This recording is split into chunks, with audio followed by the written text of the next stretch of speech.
여러분 안녕하십니까. 금요일 아침 여수 MBC 뉴스 투데이입니다. 최근 여수 교통약자 콜택시의 규정 위반 문제 전해드렸는데요. 이번에는 정부에서 지원하는 고용장려금을 1인당 200만 원에 가까운 명절 선물 비용으로 쓰고 선결제를 하는 등 부정 사용했다는 의혹이 제기됐습니다. 보도에 김단비 기자입니다. 여수 교통약자 콜택시 운전원들이 올 추석 때 회사에서 받은 명절 선물입니다. 생선이 1인당 82만 원어치, 수입 소고기가 100만 원어치입니다. 선물 구입을 위해 지출한 비용만 7천만 원. 교통약자 이동지원센터는 이 모든 비용을 고용장려금에서 사용했습니다. 직원 복지를 위해 쓰여야 할 고용장려금이 목적에 맞지 않게 지나치게 과도하게 사용됐다는 지적이 나오는 이유입니다. 저희 같은 경우는 최저임금을 받고 있는 업체가 저희 직원들한테 이 추석에 선물로 200만 원, 1인당 200만 원을 준다는 게 이해가 갑니까? 문제는 이뿐만이 아니었습니다. 고용장려금 집행 내역을 들여다봤더니 선결제는 물론 증빙 서류가 없는 경우도 있었습니다.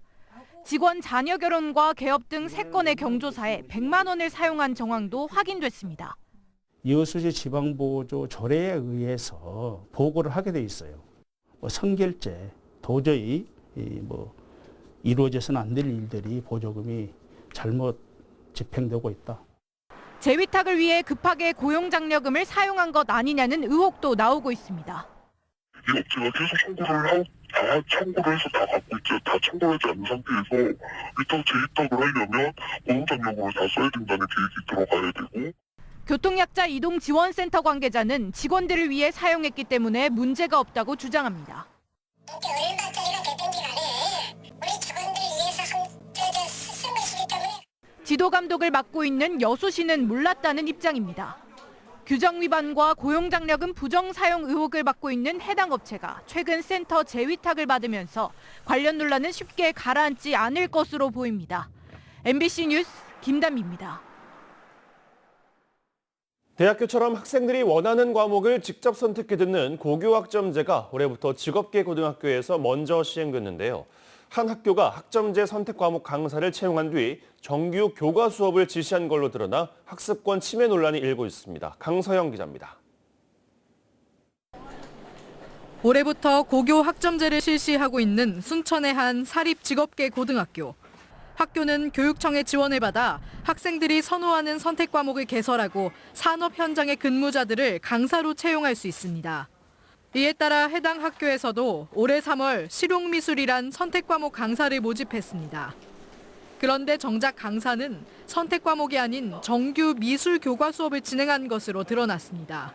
교원 자격증도 없는 강사가 교과목을 정규 교원 대신 가르쳤다는 겁니다. 올해 학교 운영계획안을 들여다보니 실용미술 강사가 기존 미술교원에게 할당된 수업 시수의 절반가량인 256시간을 수업한다고 나와 있습니다. 심지어 성적과 직결된 수행평가 점수까지 강사가 매겼다는 주장도 제기되고 있습니다. 그 일러스트는 기존 미술쌤이 수행평가 점수를 냈고 그 다음에 그 3개는 강사쌤이 내고 합산해가지고 점수가 나오는 거예요. 학교 측은 기존 미술교원이 교무부장 직무도 맡아 업무가 과중해지다 보니 수업 부담을 덜어주기 위해 부득이하게 강사를 투입했다고 해명했습니다. 그러면서 선택 과목 강사더라도 정규 교과목을 가르칠 수 있는 줄 알았다고 설명했습니다. 하지만 강사가 수행평가 점수를 매겼다는 주장은 부인했습니다. 선생님들이 열정적으로 좀 하다 보니까 약간의 행정적 착오가 있었던 것 같습니다. 전라남도 교육청은 해당 학교가 수업을 부적절하게 운영한 사실을 확인하고 학교 재단 측에 관련자들의 징계를 요구했습니다. 다만 무자격 강사가 가르쳤더라도 수업을 안 한 건 아니기 때문에 미술 수업을 이수한 것으로 인정할 수 있고 학생들의 학년 진급에도 문제가 없다고 설명했습니다. 다양한 형태로 판매를 운영하실 수 있게끔 활용을 했습니다. 과목을 하고 이렇게 하겠습니다라고 사전에 확인할 수는 없죠, 저희가. 학생들의 과목 선택권과 자율성을 보장하기 위해 시행되는 고교 학점제. 시행 첫 해부터 그 자율성을 악용해 거꾸로 학습권을 침해하는 사례가 나타나고 있습니다. MBC 뉴스 강서영입니다. 민선 8기 여수시장직 인수위 일부 위원들의 불투명한 수당 지급 의혹이 고소사건으로 비화했습니다. 민선 8기 여수시장직 인수위에서 활동했던 서완석 위원장 등 8명의 위원들은 지난 8월 여수시의회 임시회 본회의 10분 발언에서 강재원 의원이 인수위 일부 위원들의 근무수당이 타 지자체보다 200에서 400%까지 과다하게 많다며 불투명한 지급 의혹을 제기한 것은 악의적인 사실 왜곡이라며 명예훼손 혐의로 경찰에 고소장을 제출했습니다. 이에 대해 여수시의회 강재원 의원은 민의를 대변하는 시의원으로서 시민의 혈세가 낭비되지 않도록 시정부를 견제하고 감시하는 역할에 충실했다면서 명백한 자료 근거까지 가지고 있는 만큼 시민의 대변인으로 당당히 맞설 것이라고 밝혔습니다.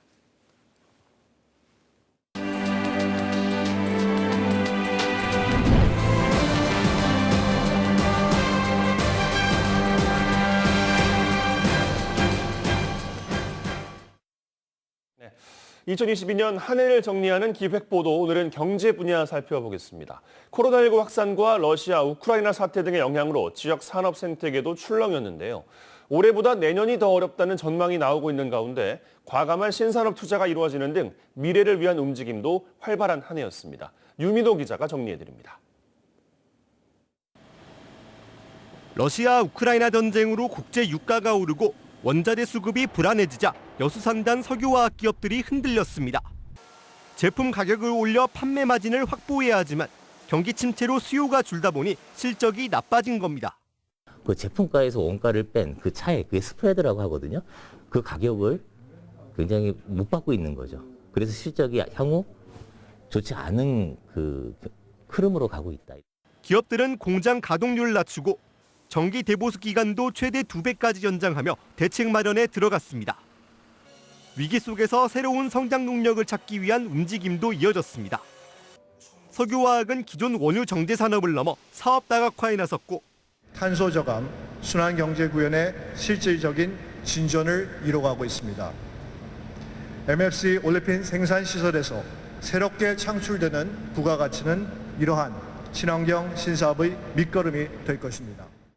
전기차 배터리에 쓰이는 2차 전지 소재 기업들은 광양망권에 속속 입주 투자를 확정지었습니다. 앞으로 양극재 광양공장과 연계해 원료부터 소재 생산 그리고 리사이클링을 아우르는 배터리 소재 풀 밸류 체인 클러스터를 구축하게 될 것입니다. 지역 경제의 또 다른 축인 철강 산업, 광양제철소도 포항에서 발생한 수해 복구를 위해 공장 가동률을 끌어올렸습니다. 화물연대 총파업이 2차례나 발생하면서 물류는 멈추다 서길 반복했습니다.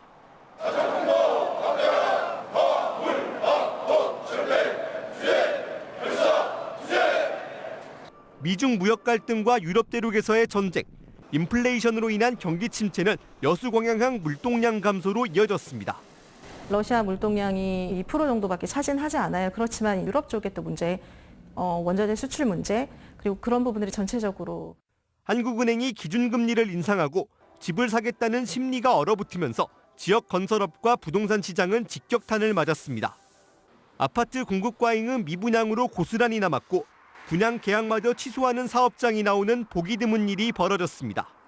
고금리에다가 이제 대출을 받고 싶었던 분들도 고금리 때문에 좀 망설이시고 또 분양이 또 많다 보니까 지역 경제는 위기와 기회의 공존 속에 바쁜 흐름으로 한 해를 보냈습니다.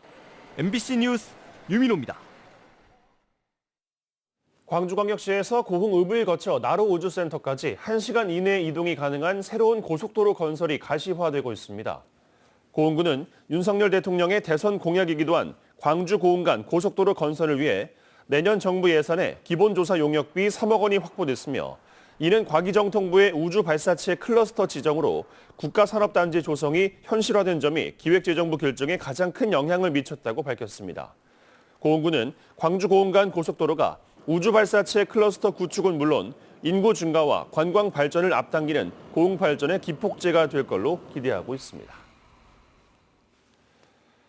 여순 사건 당시 목숨을 잃거나 행방불명된 민간인들이 공식 피해자로 인정받았습니다. 여순 사건 진상규명위원회는 서면으로 진행된 4차 회의에서 희생자 110명과 유족 692명이 심사를 통과했다고 밝혔습니다. 앞서 지난 10월 위원회는 희생자 45명과 유족 214명을 여순 사건 피해자로 인정한 바 있습니다. 한편 여순사건위원회 내년 예산은 올해보다 15억 원이 증가한 57억 원으로 의료지원금 지급과 희생자 유해 발굴 작업이 추진될 예정입니다.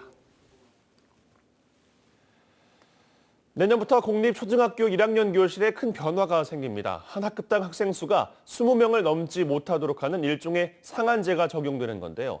새로 도입하는 제도인 만큼 해결해야 할 과제도 있습니다. 이다현 기자입니다. 학생들이 모여 앉아 공부를 하는 교실. 한 교실에 28명 넘게 있으면 과밀 학급으로 분류됩니다. 교사의 수나 공간에 비해 학생이 너무 많다는 뜻입니다. 학생들이 학습권을 제대로 보장받지 못한다는 단점이 있습니다. 광주 지역 초등학교에 있는 4천여 개 학급 가운데 104개가 바로 이런 과밀 학급입니다. 오는 2023년에는 이 수치가 더 줄어들 것으로 예상됩니다. 공립초등학교의 1학년 학급당 학생 수를 20명으로 낮추기로 했기 때문입니다.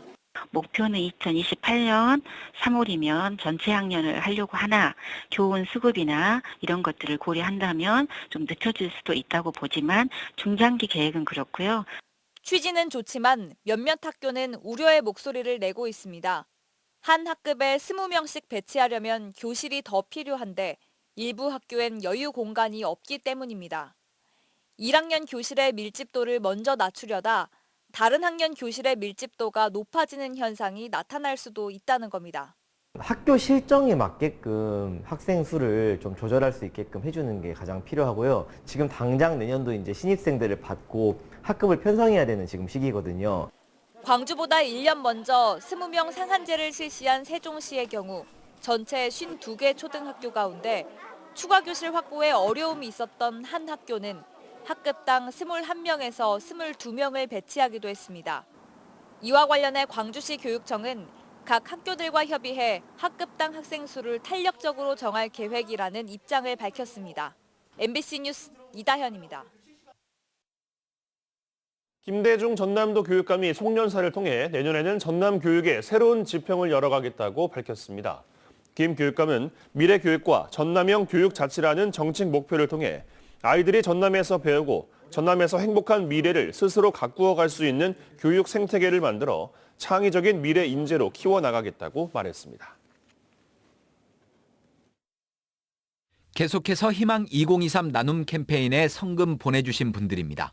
여수시 화양면 소장마을 주민일동 20만 원, 순천시 덕연동 부녀회 회원일동 20만 원, 여수시 여서동 금호아파트 주민일동 20만 원, 경남 2단지 아파트 주민일동 20만 원, 순천시 덕연동 21통 주민일동 17만 원, 삼풍 백합아파트 주민일동 15만 원, 여수시 여서동 부영 6차 통장일동 12만 원, 순천시 나간면 석정마을 주민일동 12만 원, 고흥군 도양읍 상화도 마을 주민일동 10만 원, 여수시 월호동 3통 부녀회 일동 10만 원, 순천시 해령면 농주마을 주민일동 10만 원, 여수시 대교동 남산 여자경로당 강덕심 회장 및 회원일동 10만 원, 여수시 대교동 대도맨션 주민일동 10만 원, 돌산읍 곽상암 10만 원, 순천시 남제동 설인 경로당 회원일동 10만 원, 여수시 대교동 15통 정대진 통장 및 주민일동 8만 원.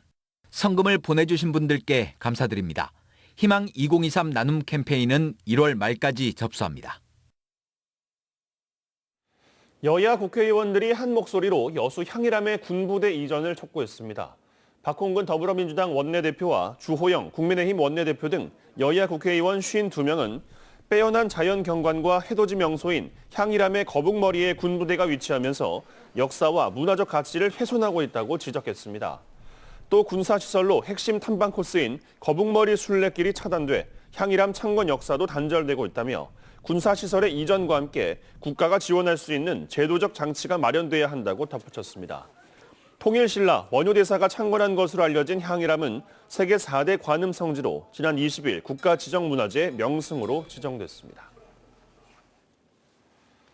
순천 지역의 제조업체들은 내년 초 지역 기업 경기 전망을 매우 어둡게 보고 있는 것으로 나타났습니다. 순천 상공회의소가 최근 순천과 구례, 보성 지역의 60개 제조업체를 대상으로 2023년도 1분기 기업 경기 전망을 조사한 결과 기업 경기 실사지수 BSI가 72를 기록해 4분기 연속 이어오던 완만한 상승세가 꺾이고 다수의 업체들이 새해 경기 둔화를 우려하고 있습니다.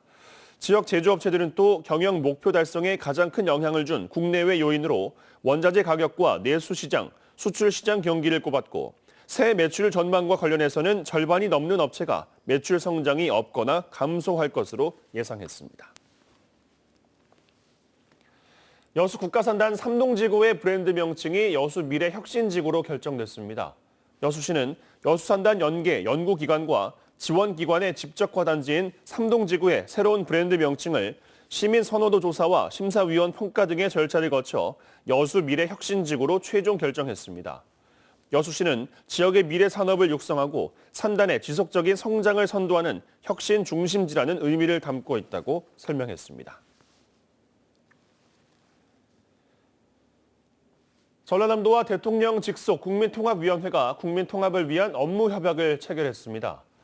두 기관은 용서와 화해를 통한 대통합을 강조했던 고 김대중 전 대통령의 정신을 계승하고 국민통합과 사회적 갈등을 치유하는 데 협력하기로 했습니다.